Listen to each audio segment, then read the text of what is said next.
పరిశుద్ధుడైన తండ్రి, మహోన్నతుడైన మా ప్రభువా, నీకు స్తోత్రములు చెల్లిస్తూ ఉన్నాం. మానవులమైన మా పట్ల మీరు చూపుతున్న గొప్ప ప్రేమను బట్టి, కృపను బట్టి నేను స్తుతిస్తూ ఉన్నాం నాయనా. ప్రార్థించి ఆశించిన రీతిగా గోనపూడి గ్రామంలో మీరు ఏర్పాటు చేసుకున్న నీ స్వరక్తం ఇచ్చి సంపాదించిన నీ సంఘమును బట్టి నీకు స్తోత్రములు. అయా ప్రభువా, కొన్ని దినాలుగా ప్రార్థించి ఆశించగా అయా ఈ 3 దినాలు ఈ కూడికలు జరగటానికి నీ కృప చూపుతున్నందులకై నీకు స్తోత్రములు.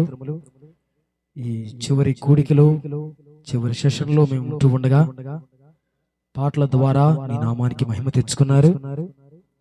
మన ఆయన ఈ సమయంలో నీ దాసులు నీ పక్షమున నిలబడి మాట్లాడుతూ ఉంటూ ఉండగా మీరే మాట్లాడి మహిమ పొందండి.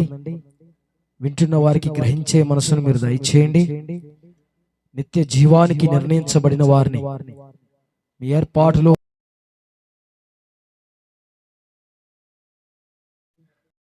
వారు నమ్ముకున్నట్లుగా సహాయం చేయండి ప్రభువా.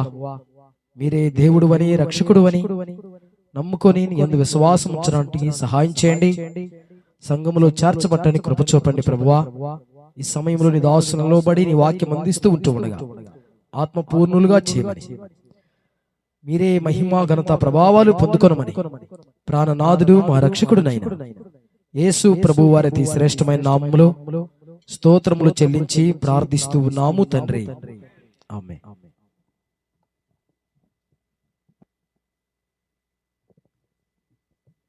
దేవుని దాసులు వాక్య పరిచయం చేస్తుంటుండగా మరి అందరూ క్రమంగా లైన్లో కూర్చున్నట్లయితే మరి ఎవరైనా పిల్లలు, చిన్న పిల్లలు అటు ఇటు తిరగకుండా దేవుని వాక్యం వినడానికి ఆటంకపరచకుండా ఎవరి పిల్లల వారిని స్వాధీనం ఉంచుకొని దేవుని వాక్యం శ్రద్ధగా విని ఆత్మీయ మేలు పొందవలసిందిగా మీకు మనం చేస్తా ఉన్నాం. ఎలీషా బాబు గారు వాక్య పరిచయం చేస్తాం.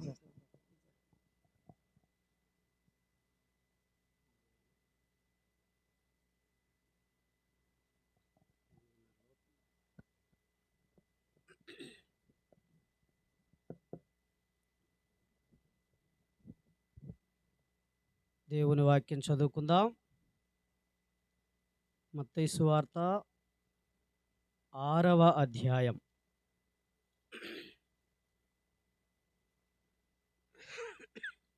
మత్తయి సువార్త 6వ అధ్యాయం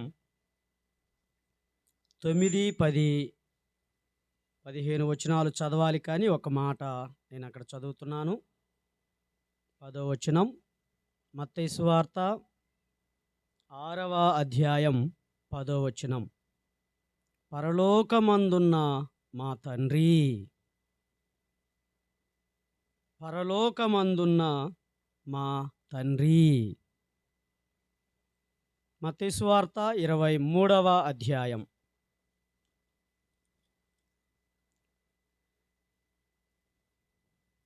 9వ వచనం. మత్తయి సువార్త 23:9. మరియు భూమి మీద ఎవనికైనను తండ్రి అని పేరు పెట్టవద్దు, ఒక్కడే మీ తండ్రి, ఆయన పరలోకమందున్నాడు. ఒక్కడే మీ తండ్రి, ఆయన పరలోకమందు ఉన్నాడు. ప్రభు ఈ మాటలు మన వినికిడిలో విరిచి పంచిపెట్టునుగాక. ఆమేన్. ప్రభునందు ప్రియమైన స్థానిక సంఘ సహోదర సహోదరులరా, ఆయా స్థలాల్లో ఉండి దేవుని మాటలు వింటూ ఉన్న ప్రజలారా, ప్రభు యొక్క సందేశాన్ని ఈ రాత్రి వేళ మనతో ప్రభు మాట్లాడుతూ ఉన్నాడు. మత్తయి సువార్తలో నుండి ఒక్కొక్క చిన్న చిన్న సందేశాలు మనం వింటూ వచ్చాం. ఈ రాత్రితో ఈ కూడికలు ముగించబడతాయి. 6వ అధ్యాయాన్ని మనం చదువుకున్నాం. మొదటి అధ్యాయంలో ఆత్మలను కనాలి, 2వ అధ్యాయంలో కన్న ఆత్మలను కాపాడుకోవాలి,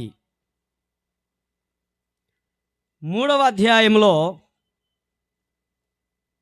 కని కాపాడబడిన ఆత్మలు ప్రభు కోరినట్టుగా ఫలించాలి. కారు ద్రాక్షలు కాదు, వెర్రి ద్రాక్షలు కాదు, జాతిహీనపు సొదొమ గొమొర్రా వంటి ద్రాక్షవల్లిగా కాకుండా ఆయన కోరిన ఫలములు 30దంతులుగా, 60దంతులుగా, 100అంతులుగా, బహుగా. లోక సంబంధమైన ఫలాలను చూసాం, ఆత్మ సంబంధమైన ఫలాలను కూడా చూసాం. కన్నాం, కాపాడుకున్నాం, ఫలించాం. 4వ అధ్యాయంలో మనం విన్నాం, జయించాలి. సంఘములో వాక్యం చేత కనబడిన ఆత్మలు, వాక్యం చేత భద్రపరచబడిన ఆత్మలు, ప్రభు కోరినట్టుగా ఫలించిన అనుభవం కలిగిన వారు జయించాలి. ప్రభు చెప్పాడు కదా ఈ ఉదయకాలం 4వ అధ్యాయంలో మత్తయి సువార్తలో, సాతానుని వాక్యముతోనే జయించాడు. ఒక వచనం సాతాను చూపిస్తూ ఉంటే మరొక చోట ఇలా వ్రాయబడి ఉన్నది అని ప్రభు 1, 2, 3 సార్లు జయం పొందాడు. సాతాను ఏమీ చేయలేక వెళ్ళిపోయింది. మనం జయిస్తున్నామా, ఓడిపోతున్నామా? జయించాలి, జయించాలి. ప్రభు లోకాన్ని జయించాడు. ప్రభు చేత జయమున్నది. సాతానుడు అపజయానికి తీసుకెళ్తాడు. సాతానుడు బలహీనపరుస్తాడు, జయించకుండా ఓడిపోయేటట్టుగా చేస్తాడు. ఆత్మీయ జీవితంలో జయం పొందాలి. ఎవరు జయిస్తారో చూశాం. యోధా, నేను యూదుడను గనుక మొర్దెకై ఆ పని చేయజాలను. యోధానగా స్తుతి. ఎవరు స్తుతిస్తారో వాళ్ళు జయిస్తారు. పోరాడి గెలిచి ఆ యాకోబు జయమొందాడు. స్తుతించేవారు జయిస్తారు, ప్రార్థనలో పోరాడేవారు జయిస్తారు. లోకములో మనం పోరాడేది ప్రజలపైన కాదు, ఆకాశ మండలమందున్న దురాత్మల సమూహంతో, లోకనాథులతో, అపవాదితో, శరీరంతో, లోకంతో మన పోరాటం. పోరాడేవారు జయిస్తారు. మీ యందు వాక్యం నిలిచి ఉన్నది, మీరు దుష్టుని జయించి ఉన్నారు. ఎవని యందు వాక్యం నిలిచి ఉంటుందో, ఎవడు వాక్యమందు నిలిచి ఉంటారో వారు బలవంతులు, జయిస్తారు, దుష్టుని జయిస్తారు. దావీదు గొలియాతు పైన జయం ప్రభు మీద ఆనుకున్నాడు. నీ ముఖకాంతియే, నీ దక్షిణ హస్తమే నీవు మమ్మల్ని కటాక్షించితివి గనుక మేము విజయం పొందాం అన్నారు. ఓడిపోతున్నారా, జయిస్తూ ఉన్నారా? సహించిన వారు కూడా జయిస్తారు. యోబు యొక్క సహనం మనకు తెలుసు. ఎంతగా శోధించినా, ఎంతగా ఇబ్బంది పెట్టినా జయించాడు, జయించాడు. భార్య దేవుని దూషించి మరణము కమ్మన్నప్పుడు, స్నేహితులు దూరంగా ఉన్నప్పుడు, బంధువులు దూరంగా ఉన్నప్పుడు, కుమారులను కుమార్తెలను కోల్పోయినప్పుడు, ఆస్తిపాస్తులన్నీ నష్టపోయినప్పుడు, తన దేహమే తనకు సహకరించనప్పుడు జయించాడు, సహించాడు, జయం పొందాడు, రెండింతల ఆశీర్వాదాన్ని పొందాడు. 5వ అధ్యాయంలో జయించిన వారు ప్రకాశిస్తారు. మీ వెలుగు వారి ఎదుట ప్రకాశింపనీయండి.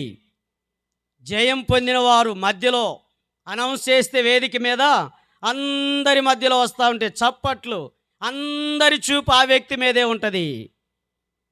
వేదిక దగ్గరికి వస్తూ ఉంటే, ఎక్కడో ఉన్నవాడు వేదిక దగ్గరికి వస్తూ ఉంటే ఆ ప్రజల మధ్యలో అందరి దృష్టి, అందరి ఎదుట ఆయన ప్రకాశిస్తాడు. దేవునితో గడిపిన మోషే ముఖ చర్మం ప్రకాశించింది.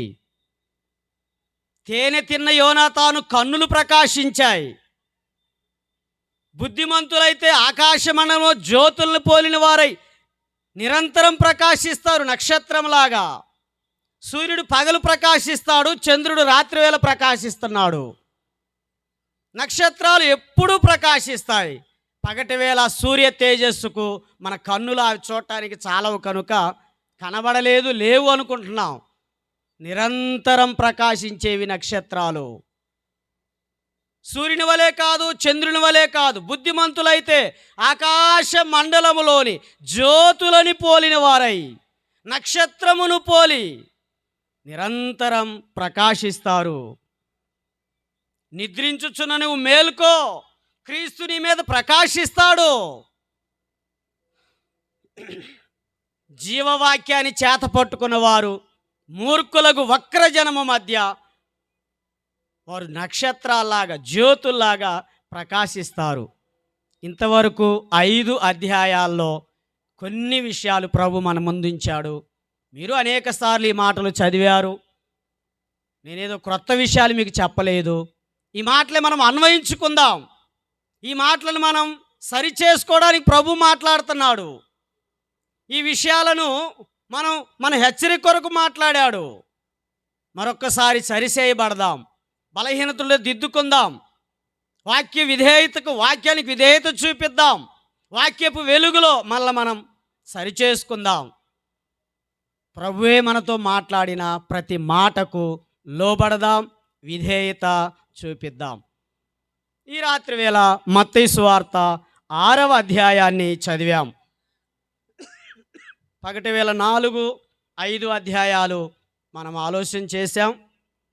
ఈ రాత్రి వేళ 6వ అధ్యాయం, పరలోకమందున్న మా తండ్రి. మన తండ్రి ఎక్కడున్నాడు? మా తల్లిదండ్రులు భూమి మీద ఉన్నారు. మన తల్లిదండ్రులందరూ భూమి మీద ఉన్నారు. 23:9 మనం చదివాం. 23:9 మత్తయి సువార్త. మరియు భూమి మీద ఎవనికైనాను తండ్రి అని పేరు పెట్టవద్దు, ఒక్కడే మీ తండ్రి, ఆయన పరలోకమందున్నాడు. మన తండ్రి పరలోకమందున్నాడు. మన తల్లిదండ్రులను భూమి మీద ఉన్నంతసేపే పిలుస్తాం, నాన్న, అయ్యా, అబ్బా, ఇంకేవేవో పేర్లు పెట్టి. భూమి మీద నుంచి తీసివేయబడితే ఇక నాన్నని పిలవలేం, తండ్రి అని పిలవలేం. కానీ పరలోకమందున్న తండ్రి ఎప్పుడూ పిలుస్తూ ఉంటాం. మనం పిలుస్తాం, మనకు ముందున్న వారు పిలిచారు, మన తర్వాత వారు కూడా పిలుస్తారు. అందుకే యేసు క్రీస్తు నిన్న, నేడు, నిరంతరం ఏకరీతిగా ఉన్నవాడు. పరలోకమందున్నాడు. భూమి మీద ఉన్నంత సమయమే మనమున్నా, మన తల్లిదండ్రులున్నా ఉన్నప్పుడే పిలుస్తుంటాం. భూమి మీద తీసివేయబడిన తర్వాత పెదనానో చిన్నానో అంటామే కానీ సొంత నాన్నని మాత్రం పిలవలేం. కానీ పరలోకమందున్న తండ్రి అందరికీ తండ్రి. మనకైన పరలోకమందున్నాడు తండ్రి. భూమి మీద తల్లిదండ్రులు కొంత సమయమే, మన తల్లిదండ్రులు కొంత సమయం, మన పిల్లలకు మనం కొంతకాలం తల్లిదండ్రులం, మన పిల్లలు వారి పిల్లలకు కొంతకాలమే తల్లిదండ్రులు. కానీ పరలోకమందున్న తండ్రి ఎప్పుడూ తండ్రి. ఆయన అంగీకరించాం కనుక ఆయన మనం పిల్లలయ్యాం. యోహాను సువార్త 1వ అధ్యాయం 12వ వచనంలో, తన్ను ఎందరూ అంగీకరించిరో వారందరికీ దేవుని పిల్లలు అయ్యే అధికారాన్ని ఇచ్చాడు. దేవుని పిల్లలు. మన తల్లిదండ్రులకు మనం పిల్లలం, మనము దేవుని పిల్లలం. అంగీకరించడం ద్వారా, విశ్వాసం ఉంచడం ద్వారా, యేసుక్రీస్తును సొంత రక్షకునిగా హృదయంలో చేర్చుకోవడం ద్వారా. ఒకప్పుడు ఈ తండ్రిని మనం కలిగిలేం. యోహాను సువార్త 8వ అధ్యాయం 44వ వచనం, మీరు యోహాను సువార్త 8:44. మీరు మీ తండ్రి యగు అపవాది సంబంధులం. మీరు మీ తండ్రి యగు అపవాది సంబంధులం. యేసుని ఎరగకపోతే భూమి మీద తల్లిదండ్రులే అపవాది పిల్లలం. మీరు మీ తండ్రి యొక్క అపవాది సంబంధులు. వాని ఆలోచన, వాని తలంపులు, వాని కోరికలు, వాని ఉద్దేశాలు. వాడు అబద్ధమునకు జనకుడు, అబద్ధీకుడు, నరహంతకుడు. సత్యం వాని యందు లేదు. లోకంలో మన తల్లిదండ్రులు కూడా ఇలాగే ఉంటారు. అందరు కాదులేండి, కొందరు. ప్రభుని ఎరగకపోతే మన తండ్రి అపవాది. మీరు మీ తండ్రి యొక్క అపవాది సంబంధులు. వాడి ఆశలు నెరవేర్చగోరుతున్నారు. వాని స్వభావం అబద్ధం, అబద్ధములకు జనకుడు. కానీ మన తండ్రి పరలోకమందున్నాడు. మనం ఆయన పిల్లలం. పరలోక సంబంధమైన తండ్రి. భూమి మీద తల్లిదండ్రులు కాదు, పరలోక సంబంధమైన తండ్రి. పరలోకమందున్న మా తండ్రి. నా తండ్రి అంటే మనకొక్కడికే. మా తండ్రి అంటే అందరికీ, విశ్వసించిన వారందరికీ, యేసుని హృదయంలో చేర్చుకున్న వారికి, క్రీస్తుని సొంత రక్షకునిగా అంగీకరించిన వారందరికీ పరలోకమందున్న మా తండ్రి. ఒక్కడే మీ తండ్రి, ఆయన పరలోకమందున్నాడు. ఈ తండ్రిని కలిగి ఉన్నారా? ఈ తండ్రి యందు నమ్మకం ఉంచారా? ఈ తండ్రి యందు విశ్వాసం ఉంచారా? ఇంకా అపవాది సంబంధమైన అబద్ధీకుడి కలిగి ఉన్నామా? యేసు నీకు తండ్రిగా లేకపోతే, మత్తయి సువార్త 25:41 నా తండ్రి చేత ఆశీర్వదింపబడిన వారలారా రండి, లోకము పుట్టినది మొదలుకొని మీ కొరకు సిద్ధపరచబడిన రాజ్యమును స్వతంత్రించుకొనండి. నువ్వు యేసుని ఇంకా తండ్రిగా అంగీకరించకపోతే, నా తండ్రి చేత ఆశీర్వదించబడిన వారలారా అనే పిలుపుకు నువ్వు సరిపోవు. మత్తయి సువార్త 11:28-29 పడి భారం మోయుచున్న సమస్త జనులారా నా యొద్దకు రండి, నేను మీకు విశ్రాంతిని కలిగిస్తాను. 50వ కీర్తన 1వ వచనం చరణం. దేవాతి దేవుడైన యెహోవా. 50వ కీర్తన 1 దేవాతి దేవుడైన యెహోవా భూ నివాసులందరినీ రమ్మంటున్నాడు. తూర్పు నుండి, పడమర నుండి, ఉత్తరం నుండి, దక్షిణము నుండి భూమి మీద ఉన్న ప్రతి వారిని ఆయన రమ్మని పిలుస్తున్నాడు. నిన్ను పిలుస్తున్న పరలోకపు తండ్రి యొక్క స్వరాన్ని గుర్తించావా? ఎవరు నిన్నలా పిలవగలరు? ఎవరు నిన్నలా ఆహ్వానించగలరు? ఎవరు నిన్నలా చేర్చుకోగలరు? ఎవరు నిన్ను అలాగా ప్రేమించి నిన్ను కుమారునిగా స్వీకరించగలడు? లూకాసు వార్త 15:20 తండ్రి వానిని చూచి పరుగెత్తి మెడ మీద పడి ముద్దు పెట్టుకొనెను. ముద్దు పెట్టుకునే తండ్రి ఎవరండి? దూరస్థులం, బుద్ధి లేకుండా దూరదేశం వెళ్ళి దుర్వ్యాపారం చేసి నష్టపరుచుకొని అంతా ఖాళీ అయిపోయి అక్కడ వేదన పడుతూ ఆకలితో ఉన్న ఆ కుమారుని ఎవరు ప్రేమిస్తారు? ఎవరు కనికర పడతారు? ఎవరు జాలి పడతారు? తండ్రి వానిని చూచి కనికరపడి పరుగెత్తి మెడ మీద పడి ముద్దు పెట్టుకొనెను. ఎవరండి నిన్ను ముద్దు పెట్టుకునే తండ్రి? మన పిల్లలను ముద్దు పెట్టుకుంటాం. ఎప్పుడు? సంవత్సరం లోపు బాగా ముద్దాడతాం. ఇంకొంచెం వయసు వచ్చిన తర్వాత మురికిగా ఉన్నప్పుడు, మన మాట విననప్పుడు అట్ట పలకరిస్తాం, కానీ ఆప్యాయంగా ముద్దేమి. కానీ పరలోకపు తండ్రి కనికర పడుతున్నాడు, ముద్దు పెట్టుకుంటున్నాడు, ప్రేమిస్తా ఉన్నాడు. ఈ పరలోకపు తండ్రి నువ్వు కలిగి ఉన్నావా? 1993వ సంవత్సరం మార్చి నెల 10వ తేదీన ఈయన నాకు తండ్రిగా దొరికాడు.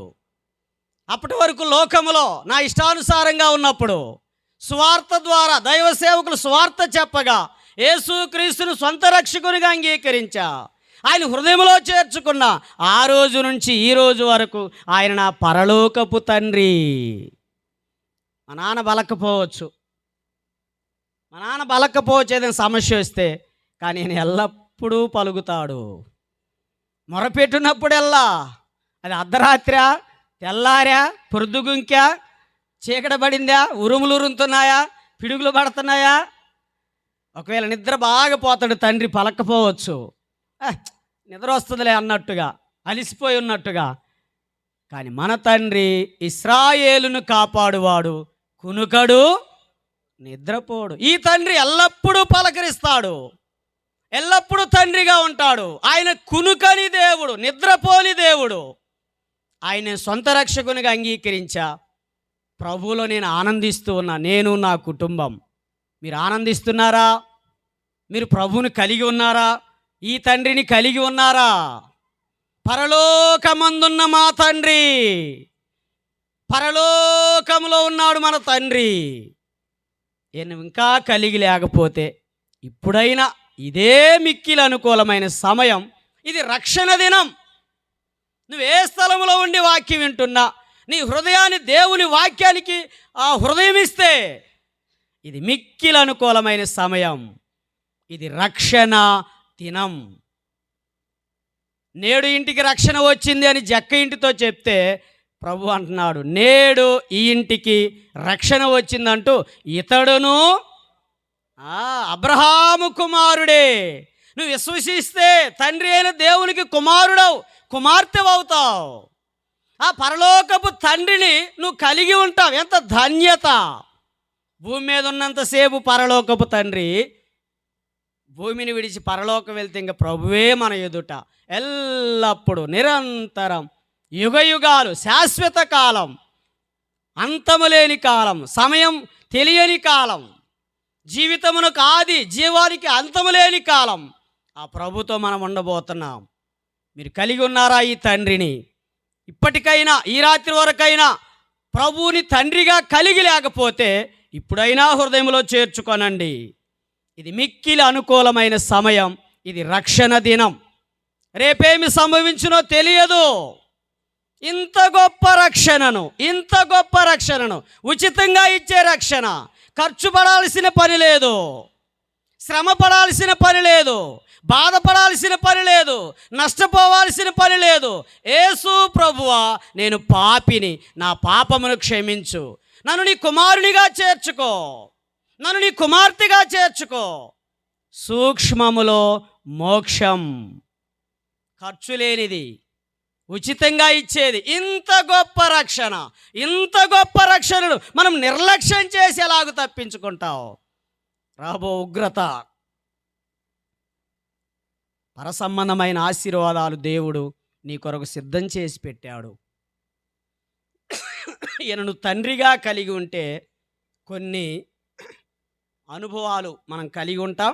వాటిని మనం కొద్ది నిమిషాలు మనము చదివి అవి ముగిద్దాం. చూడండి, లూకాసు వార్త 10వ అధ్యాయం 20వ వచనం.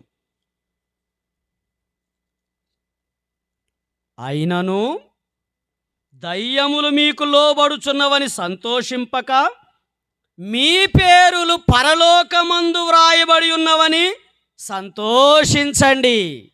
ఎవరైతే పరలోకపు తండ్రిని కలిగి ఉంటారో, ఎవరైతే పరలోకపు తండ్రి హృదయంలో చేర్చుకుంటారో, వారి పేరులు పరలోకమందు వ్రాయబడి ఉన్నాయి.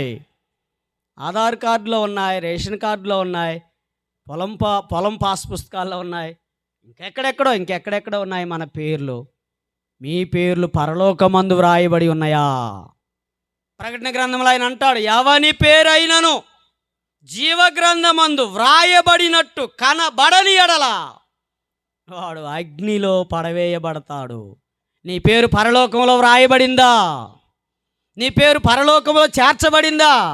ఉచితంగానే ఆధార్ కార్డులో రాసిన కన్నా తేలిక, ఓటర్ లిస్టులో చేర్చేదానికి అప్లికేషన్లు పూర్తి చేయాలి, ఏవేవో చేయాలా, అంతకన్నా తేలిక. పాపిని ప్రభు అంటే నీ పేరు వెంటనే పరలోకమందు వ్రాయబడ్డాయి. ఈ ధైర్యం నీకుందా? ఆయన తండ్రి అంటే నీ పేరు పరలోకములో వ్రాయబడి ఉన్నది. మీ పేరులు పరలోకమందు వ్రాయబడి ఉన్నాయి, జీవగ్రంథమందు వ్రాయబడి ఉన్నాయి. ప్రభు సన్నిధిలో, ప్రభు దగ్గర నీ పేరున్నది. ప్రభు నమ్మకపోతే నీ పేరు ఉండదు. అక్కడ గ్రంథాలు తెరవబడతాయి, వేరొక గ్రంథం తెరవబడిద్ది. వాని క్రియల చొప్పున తీర్పు జరుగుతూ ఉన్నది. మనం ఈ రాత్రి వేళ ప్రభు మనతో మాట్లాడుతున్న మాట, పరలోకమందున్న మా తండ్రి. ఆయన తండ్రిగా కలిగి ఉంటే మన పేరులు పరలోకమందు వ్రాయబడ్డాయి. మీ పేరులు పరలోకమందు వ్రాయబడి ఉన్నవని సంతోషింపండి. పరలోకములో వ్రాయబడ్డాయి. ఇక్కడ రాయబడ్డా తుడిపోతాయి. వాటర్ లిస్ట్లో యాత్ర ముగిస్తే ఆ పేరు కొట్టేస్తారు కదా. ఇప్పుడు దాకా పేరులో ఉంటారు, ఆధార్ కార్డు ఏవో కార్డుల్లో. కానీ ఆ వెరిఫికేషన్ వచ్చినప్పుడు ఆ పేరు లేని వాళ్ళని ఏం చేస్తారు? చచ్చిపోయారు అంటే తీసేస్తారు. కానీ పరలోకంలో రాయబడిన పేరు, కొట్టివేయబడని పేరు ప్రకటన గ్రంథంలో చదువుతాం.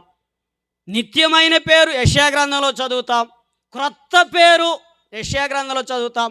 కొడుకులు కూతుళ్ళు అనిపించుకోవడం కంటే శ్రేష్టమైన పేరు, రాతి మీద చెక్కబడిన పేరు, కొట్టివేయబడని పేరు.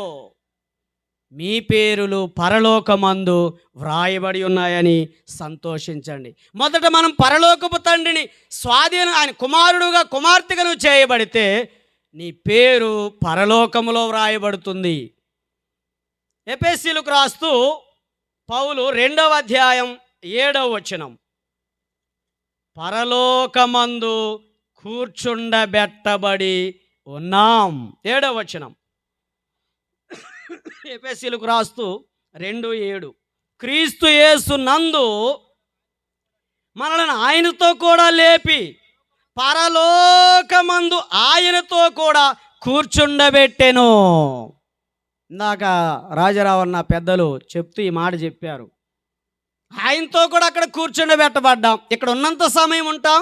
యాత్ర ముగిస్తే విశ్వసించి ఆయన కుమారుడిగా కుమార్తెగా తీర్చబడిన తర్వాత ఈ లోకాన్ని విడిస్తే వెంటనే నిన్ను ఆయనతో కూర్చుండబెట్టాడు. ముందే కూర్చుండబెట్టాడు, వెంటనే నువ్వు అక్కడికి వెళ్తావు.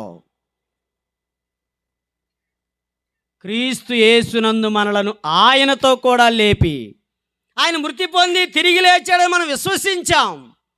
పాపముల చేత అపరాధముల చేత చచ్చిన మనలను ఆయనతో కూడా, క్రీస్తుతో కూడా మిమ్మల్ని బ్రతికించెను. బ్రతికించడమే కాదు, పరలోకమందు ఆయన దగ్గర కూర్చుండబెట్టెను. మీ పేరులు పరలోకమందు వ్రాయబడ్డాయి. మీరు పరలోకమందు కూర్చుండబెట్టబడ్డారు. కారణం ఏంటి? మీరు పరలోకపు తండ్రికి కుమారుడవు కుమార్తెగా తీర్చబడితే ఆశీర్వాదాలు. నా తండ్రి చేత ఆశీర్వదించబడిన వారలారా రండి, లోకము పుట్టినది మొదలుకొని మీ కొరకు సిద్ధపరచబడిన రాజ్యాన్ని స్వతంత్రించుకుంటావు. 44వ వచనంలో అంటాడు, 25-44 మత్తయి వార్తలో, శపింపబడిన వారలారా అన్నాడు. కానీ తండ్రి చేత శపించబడిన వారని మాత్రం శపించడం తండ్రికి ఇష్టం లేదు. నశించిన దాన్ని వెదకి రక్షించుటకు మనుష్య కుమారుడి లోకానికి వచ్చాడు. పాపులను రక్షించుటకు క్రీస్తు యేసు లోకానికి వచ్చాడు. ఏ వ్యక్తి నశించడం ఆయనకి ఇష్టం లేదు. ఎవడను నశింపవలనని ఇచ్చయింపక అందరూ అంతటా మారు మనసు పొందాలని ఆయన మన ఎడల దీర్ఘశాంతం చూపిస్తున్నాడు. నువ్వు ఆలస్యం చేస్తున్నావా? ఈ పిలుపును నిర్లక్ష్యం చేస్తున్నావా? పెడచెవిని పెడుతున్నావా? త్రోసివేస్తున్నావా? నా కాదులే అనుకుంటున్నావా? రేపేమి సంభవించినో తెలియదు. ఇప్పుడే ఆయన స్వార్థ వినబడ్డప్పుడే, ఆయన మెల్లని స్వరం నిన్ను దర్శించినప్పుడే, ఆయన స్వరంతో నిన్ను దర్శించినప్పుడే ఆయన హృదయంలో చేర్చుకో. ఆయన కుమారుడుగా కుమార్తెగా తీర్చబడు. మనకు పరలోకమందు తండ్రి ఉన్నాడు. మన పేర్లు పరలోకమందు వ్రాయబడి ఉన్నాయి. మనము పరలోకమందు కూర్చుండబెట్టబడి ఉన్నాం. ఫిలిప్పీలకు రాస్తూ 3:20, ఫిలిప్పీ 3:20, మన పౌరస్థితి పరలోకమందున్నది, మన పౌరస్థితి పరలోకమందున్నది. మన పౌరస్థితి పరలోకమందు ఉన్నది. మన పౌరస్థితి ఇక్కడే ఉంది. ఆంధ్రాలో, మన జిల్లాల్లో, మన మండలాల్లో, భారతదేశంలో ఇక్కడే. కానీ పౌలు అంటున్నాడు, మన పౌరస్థితి పరలోకమందున్నది. అక్కడ నుండి ప్రభు అయిన యేసు క్రీస్తు అను రక్షకుని నిమిత్తం కనిపెట్టుకొని ఉన్నాము. మన పౌరస్థితి పరలోకమందున్నది. అపోస్తుల కార్యం 21వ అధ్యాయం అనుకుంటాను, పౌలు ఇలా అంటాడు. అపోస్తుల కార్యం 21వ అధ్యాయంలో పౌలు ఇలా అంటాడు. 22వ అధ్యాయం 26వ వచనం, నీవు ఈ మనుష్యుడు రోమీయుడు సుమి అనేను. అప్పుడు 27వ వచనం, అపోస్తుల కార్యములు 22:27, అప్పుడు సహస్రాధిపతి వచ్చి అతను చూచి, నీవు రోమీయుడవా, అది నాతో చెప్పుము. అతడు అవును అని చెప్పాను. సహస్రాధిపతి, నేను బహుద్రవ్యమిచ్చి ఈ పౌరసత్వము సంపాదించుకొంటిని అనేను. సహస్రాధిపతి ఏమో డబ్బులు ఇచ్చుకున్నాడంట అధికారాన్ని. కానీ పౌలు అంటున్నాడు, దైవజనుడు, నేనైతే పుట్టుకతోనే. సహోదరుడా, సహోదరి, నీ పౌరస్థితి ఎక్కడ ప్రభుత్వం ఉందని చెప్పగలమా? మన పౌరస్థితి పరలోకమందున్నది.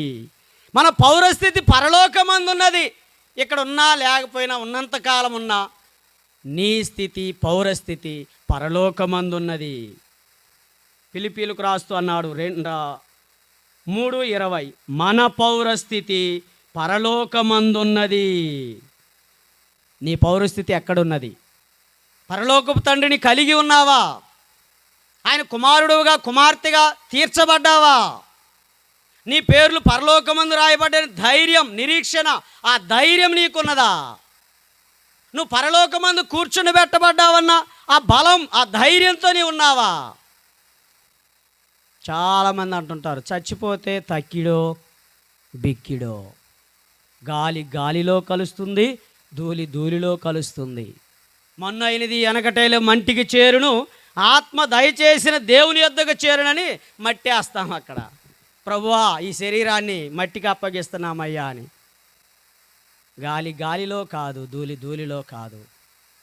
నీ పౌరస్థితి, మొన్నైని దేహం విడవబడిద్ది, కానీ ఆయన ఇచ్చిన జీవం, దేవుడైన యెహోవా నేలమంటితో నరుని నిర్మించి వాని నాసికారంధ్రములలో జీవవాయువును ఓదగా నరుడు జీవాత్మ ఆయను. ఆదికాండం 2:7లో ఆయన ఇచ్చిన జీవాన్ని ఆయన తీసివేస్తే, నరులారా తిరిగి రండి అంటే, నరులారా తిరిగి రండి, నేను ఇచ్చిన జీవాన్ని తీసివేస్తున్నాను అంటే, ఎంతటి వాడైనా, ఏ స్థితి కలిగిన వాడైనా, ఏ పరిస్థితులు, ఎంతటి వ్యక్తి అయినా, ఎలాంటి వాడైనా, నీవెంత ఘనుడవైనా, కనుమూయు కాలం ఒక రోజు ఉన్నదని మరోబోకుమా.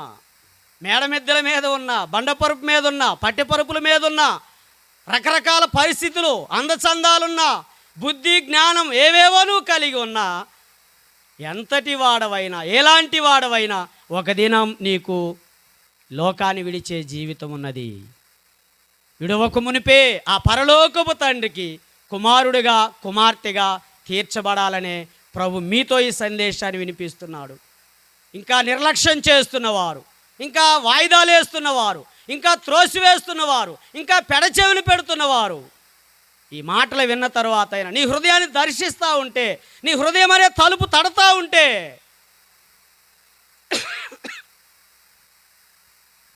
ఎంతసేపు నిలువబెట్టి తూరతని, ఎంతసేపు నిలువ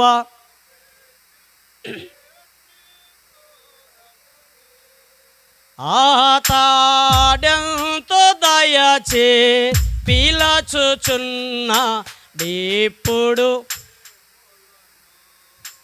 ఆతాడెంతో దయచే పిలచుచున్న ఇప్పుడు, బ్రతుకు శాశ్వత శాశ్వతంబు కాదు పరికిల్చి చూడా బ్రతుకు పరికిల్చి చూడా గాన బ్రతికియుండు కాలముననే ప్రభుని గానా బ్రతికియుండు కాలముననే హృదయమన్నెడు తలుపు నోత యేసు హృదయమన్నె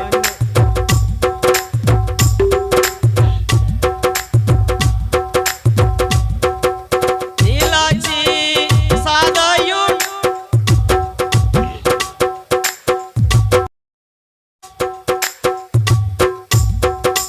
నిలచి సదయు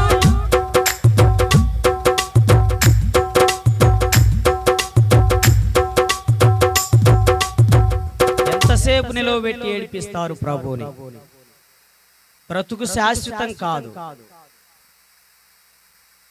పరుని పోలి నిలుచున్నాడు. పరికించి చూడండి, జీవితం ఏ పాటిది. ఇంకా ఆయన తండ్రిగా నువ్వు చేసుకోకపోతే, ఇంకా తండ్రిగా నువ్వు అంగీకరించకపోతే, పరలోకమందున్న మా తండ్రి నువ్వు అనకపోతే, మీరు మీ తండ్రి యగు అపవాది సంబంధులు. ఉచితమైన రక్షణ, ఉచితమైన కృప, ఆయన జీవమును ఊపిరిని అందరికీ ఇస్తున్నాడు. అపోస్తుల కార్యములు 17:25. ఆయన ఊపిరిని జీవాన్ని సమస్త మనుషులకి ఇస్తున్నాడు. ఆయన ఇచ్చిన జీవాన్ని, ఆయన ఇచ్చిన ఊపిరిని పీల్చుకుంటూ అనుభవిస్తూ, ఆయన ఇచ్చిన కుటుంబం, ఆయన ఇచ్చిన జీవం, ఆయన ఇచ్చిన ఆ జీవితాన్ని నీ ఇష్టానుసారంగా వాడుతుంటే పరిశుద్ధాత్ముడు దుఃఖపడుతుంటాడు. అయ్యో, నేను నరులను వృధాగా సృజించానే, నన్ను తెలుసుకోలేదే, నా కుమారులుగా చేయబడలేదే, నా కుమార్తెలుగా చేయబడలేదే. ఉచితంగానే కదా నేను ఇస్తుంది ఈ రక్షణ. ఈ రాత్రి వేళ, ఈ చల్లపూట ఆయన మెల్లని స్వరం వింటున్న నీవు, పరలోకమందు మనకు తండ్రి ఉన్నాడు. పరలోకమందు మన పేరు రాయబడ్డాయి. పరలోకమందు మనం కూర్చుండబెట్టబడ్డాం. పరలోకమందు మన పౌరస్థితి ఉన్నది. కొలస్సీలకు రాస్తూ ఒక మాట అంటాడు. కొలస్సీలకు రాసిన పత్రిక 1వ అధ్యాయం, కొలస్సీలకు రాస్తూ 1వ అధ్యాయం 3వ వచనం, పరలోకమందు మీ కొరకు ఉంచబడిన నిరీక్షణను బట్టి. మన కొరకు పరలోకమందు నిరీక్షణ ఉన్నది. వాక్యములో ఉన్నది, నిరీక్షణ లేని ఇతరుల వలె కాదు. నిరీక్షణ లేని ఇతరుల వలె కాదు, మనం నిరీక్షణ కలిగిన వారం. రోమాపత్రిక 5:5లో కదా, ఈ నిరీక్షణ మనలను సిగ్గుపరచదు. సిగ్గుపరచని నిరీక్షణ.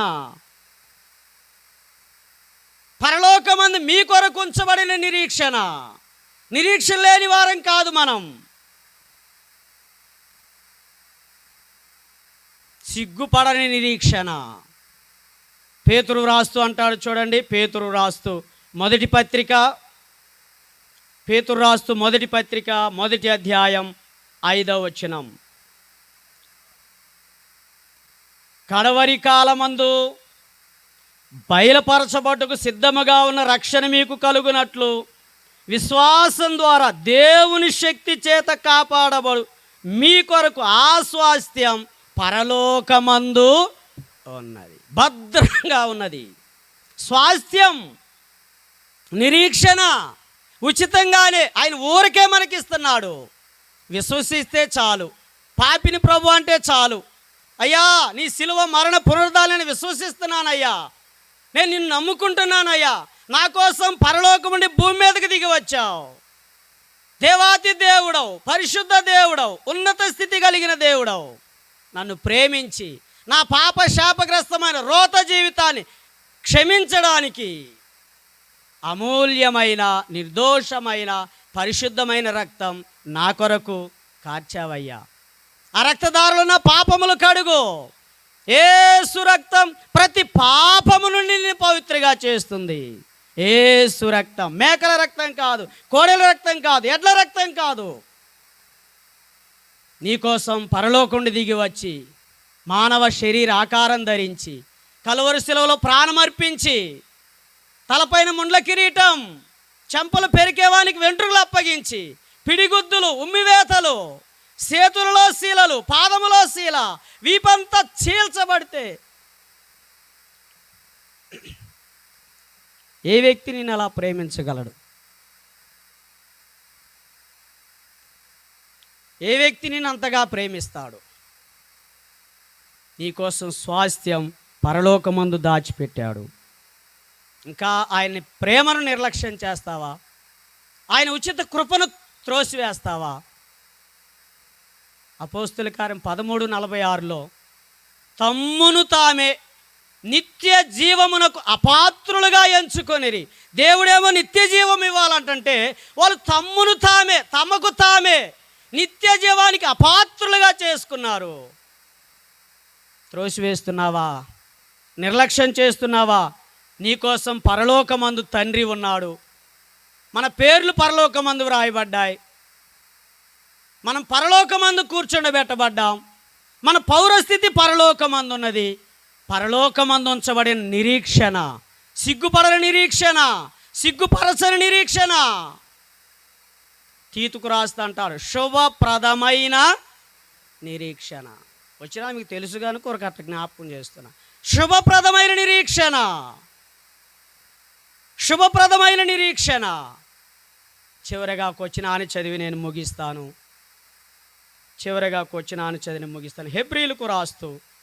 హెబ్రీలకు రాస్తూ 3వ అధ్యాయం 1వ వచనం. ఇందువలన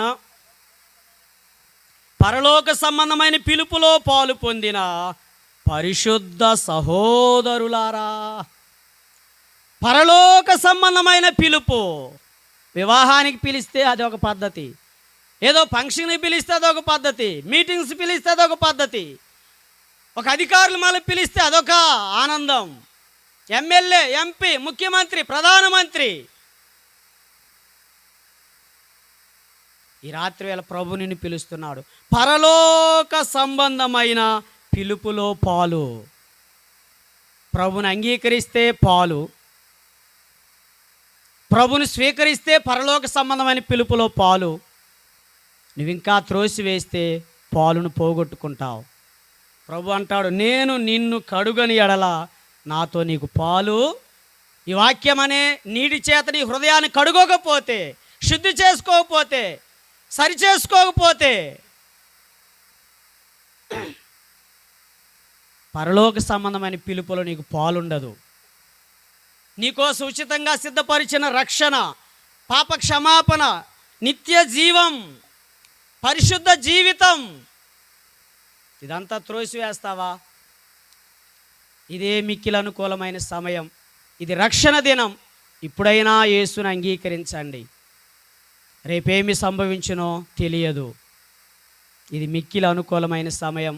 ప్రభు నిన్ను దర్శిస్తున్నాడు. నీ హృదయాన్ని తాకితే, నీ హృదయాన్ని హెచ్చరిస్తే, పరలోకమందున్న మా తండ్రి అని నువ్వు ఒప్పుకో. భూమి మీద మన తల్లిదండ్రులు కొద్దిసేపు ఉంటారు. ఈయన నిత్యం మనకు ముందు తండ్రి, మనకు తండ్రి, మన తర్వాత తండ్రి, ఆ తర్వాత కూడా తండ్రి. మత్తయి సువార్తలో 6 అధ్యాయాలను ప్రభు మనకు అనుగ్రహించిన మేరలో కొద్ది విషయాలు మనం వినగలిగాం. మీరు ఇంకా ఎక్కువగా ధ్యానం చేయండి. 1వ అధ్యాయంలో ఆత్మలను కందాం. ఏవేవో కనడం కాదు, కలలు, గాలి, పాపం, అబద్ధం, ఇంకేవేవో కనడం కాదు, కానీ ఆత్మలను కందాం. మత్తయి సువార్త 2వ అధ్యాయంలో కన్న ఆత్మలను కాపాడుకోవాలి. లోకంలో సంహారకుడు హేరోదు, సాతాను, ఫరోలు, హామానులు ఉన్నారు. సంఘాలను ఎలా భద్రం చేసుకోవాలి? విశ్వాసులను దేవుని ఆత్మ చేత నడిపించబడితే కాపాడబడతాం. కాపాడబడి వారు ఫలించాల. ప్రభు కోరిన విధంగా, మన ఇష్టమైనట్టు కాదు, ప్రభు కోరినట్టుగా ఫలించిన వారు జయిస్తారు. లోకాన్ని, సాతాన్ని, శరీరాన్ని, పాపాన్ని జయిస్తారు. జయించిన వారు ప్రకాశిస్తారు. ప్రభుతో గడిపిన వారు, వాక్యాన్ని ఆశించిన వారు, ప్రభు బుద్ధి కలిగిన వారు ప్రకాశిస్తారు నిరంతరం నక్షత్రంలాగా. ఈ రాత్రి వేళ తండ్రి అనే చిన్న పదాన్ని మనం విన్నాం. ఆయన తండ్రియేనా? 1993 సంవత్సరం మార్చి నెల 10వ తేదీన ఆయన నా తండ్రి. అప్పటి నుంచి ఇప్పటి వరకు నేను తండ్రి కుమారుల సంబంధం. ఏ సమయంలో మొరపెట్టినా, మనం మొరపెట్టినప్పుడెల్లా, ద్వితీయోపదేశకాండం 4:7, మనం మొరపెట్టినప్పుడెల్లా మనకు సమీపముగా ఉన్న ఆ దేవుడు ఇంకెవరికి సమీపంగా ఉన్నాడు? మనకు పరలోకపు తండ్రి. మన పేర్లు పరలోకమందు ఉన్నాయి. మన పరలోకమందు కూర్చొనబెట్టబడ్డాం. పరలోకంలో మన పౌరస్థితి ఉన్నది. పరలోకంలో మనకు నిరీక్షణ ఉన్నది. పరలోకంలో మనకు స్వాస్థ్యం భద్రం చేశాడు. పరలోక సంబంధమైన పిలుపులో పాలునిచ్చాడు. ఈ మాటలు విన్న తర్వాత నీవు అలాగే వెళ్ళిపోవద్దు. నువ్వు ఉన్న చోట యేసు ప్రభుని, ఆయన కలువరి మరణ పునరుద్ధానాలని, ఆయన శ్రమలను, గాయములను, ఆయన రక్తధారలను ఆశ్రయించి ఉచితంగానే నీతిమంతురాలుగా తీర్చబడి సంఘంలో చేర్చబడి ప్రభు రాకడ కొరకు జీవిద్దాం. హెబ్రీలకు రాస్తాట, పరలోక సంబంధమైన జ్యేష్ఠుల సంఘములో నిన్ను చేరుస్తాడు. భూమి మీదే కాదు, పరలోక సంబంధమైన జ్యేష్ఠుల సంఘంలో చేరుస్తాడు. నన్ను చేర్చాడు, నా కుటుంబాన్ని చేర్చాడు, మా తల్లిదండ్రులు చేర్చాడు, మా అన్నదమ్ములు చేర్చాడు. మిమ్మల్ని కూడా చేర్చడానికి ఆయన సిద్ధంగా ఉన్నాడు. ఇది మీకు అనుకూలమైన సమయం. ఆయన ఏడిపించవద్దు, ఆయన దుఃఖపరచవద్దు, పరిశుద్ధాత్మను దుఃఖపరచవద్దు. లోబడదాం, ఆయనకి విధేయత చూపిద్దాం. నన్ను ప్రేమించి మీ మధ్యకు ఆహ్వానించిన పెద్దలు, పెనియేలు స్థానిక సంఘ ప్రియులు జేసన్ అన్న, అలాగే యోహాన్ అంకులు మరి నన్ను ఆహ్వానించారు, ఫోన్ చేసి మాట్లాడారు. నేను సరే అని ఒప్పుకున్నాను. మీ మధ్యకు రావడానికి నేను చిన్నవాడనైనా నన్ను ప్రేమించి ప్రేమానందం అన్నతో ముందు రాత్రి యేసురత్నం గారు, ఇందాక ఈరోజు నుంచి మన ప్రియులు పెద్దలు రాజారావు అన్న గారితో కలిసి గిద్యోను, ఇంకా ఆయా ప్రాంతాల సహోదరులు సేవకులతో కలిసి మరి స్థానిక సంఘంలో చిన్న పరిచర్య ఇచ్చారు. నాకు అవకాశం ఇచ్చారు. నన్ను చేర్చుకొని చేసిన ఈ పరిచర్యకు మీ అందరికీ పేరు పేరు వరుసన ప్రేమ వందనాలు చెల్లిస్తూ ఉన్నాం. ఇజ్రాయెల్ అన్నకు కూడా ప్రభునామములు వందనాలు చెల్లిస్తూ ఈ సమయాన్ని ముగిస్తారు. చిన్న మాట ప్రార్థన. కృపగల తండ్రి, మమ్మల్ని చేర్చుకొని చేసిన ఈ పరిచర్యకు కృతజ్ఞతలు. విత్తబడిన మాటలు మా హృదయాల్లో భద్రం చేసుకొని మీ కుమారులముగా, కుమార్తెలముగా, మీ పిల్లలంగా చేయబడి మీరు